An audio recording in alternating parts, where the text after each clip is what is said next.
সাদা এবং হলুদ রঙে এই হরিপুর তিস্তা ব্রিজ সজ্জিত। সো এখানকার প্রকৃতিটা অনেক সুন্দর এবং ভিউটা অনেক সুন্দর। আর এই হরিপুর তিস্তা ব্রিজ উদ্বোধন হলে কুড়িগ্রামের মানুষের যে ঢাকা যাওয়ার আগের একটা বিড়ম্বনা ছিল কিংবা সময়ের অনেক বেশি সময় লাগতো, এই সময়টা খুব অল্প সময়ে হয়ে এসে প্রায় 100 কিলো রাস্তার পথ কমিয়ে এসে এই হরিপুর তিস্তা ব্রিজ দিয়ে আমরা সরাসরি গাইবান্ধা গোবিন্দগঞ্জ হয়ে বগুড়া হয়ে ঢাকা যেতে পারবো। প্রায় 100 কিলো পথ কমবে এবং সময় বাঁচবে প্রায় 2 ঘন্টা। আগে যেখানে লাগতো 8 থেকে 10 ঘন্টা, এই হরিপুর তিস্তা ব্রিজ দিয়ে আমরা যদি ঢাকা যাই কুড়িগ্রামের মানুষ, তাহলে আমাদের সময় লাগবে 6 থেকে 8 ঘন্টা।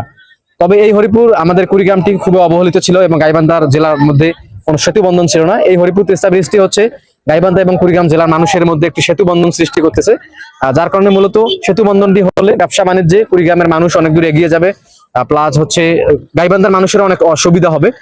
যেটি আগে এই জায়গাগুলো চরাঞ্চল ছিল, তিস্তা নদীর চরাঞ্চল, যার কারণে মূলত এখানকার যে পণ্য দ্রব্য বা শস্য দ্রব্যগুলো ছিল এগুলো খুবই অবহেলিত ছিল, যেগুলো কৃষকরা ন্যায্য মূল্য পেত না।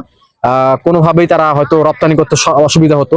কিংবা এই ব্রিজের মাধ্যমে কুড়িগ্রামের মানুষ কিংবা এই দিকের সুন্দরগঞ্জের মানুষ যারা আছেন তারা তাদের যে শস্য দ্রব্যগুলো আছে এগুলো সরাসরি ঢাকাতে রপ্তানি করতে পারবে খুব সহজেই, যাতে করে তারা ন্যায্য মূল্য পাবে, প্লাস তাদের শ্রমের যে একটা কাঙ্ক্ষিত অর্থ এটাও তারা বুঝে পাবে ইনশাল্লাহ। আর হরিপুর তিস্তা ব্রিজের সর্বশেষ একটি কথাই হচ্ছে, এটি হচ্ছে জুলাই মাসের প্রথম সপ্তাহের অধিক চালু হওয়ার খুবই সম্ভাবনা রয়েছে, যদি সংযোগ রাস্তাগুলোর কাজ শেষ হয় তবে চালু হবে ইনশাল্লাহ। চালু হলে আপনারা অবশ্যই আসবেন, ঘুরতে আসবেন, দেখতে আসবেন।